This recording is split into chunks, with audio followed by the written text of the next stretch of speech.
एक बार कैप्टन बनना है, एक बार हमारा ड्रीम पूरा करते। कैप्टन क्या तेरे को पूरा बिग बॉस में जीतना है, तेरे को ऐसा समझ, जीत के आना है। करो बस, ध्यान इसमें लगाओ, जीतना है, कैसे भी जीतना है।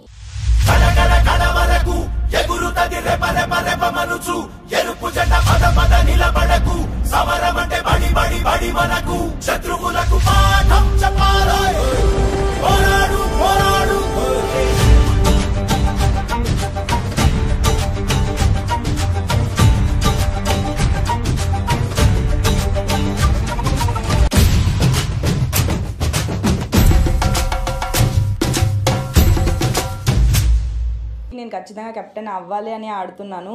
ఇద్దరు మాత్రమే ఇంట్లో అవ్వలేదు, ఒకటి నేను, ఇంకొకటి రోహిత్. తను నాకంటే స్ట్రాంగ్ అండ్ నేను ఎండ్ వరకు నేను ఆడాలి అనుకుంటున్నా కాబట్టి సారీ బ్రో.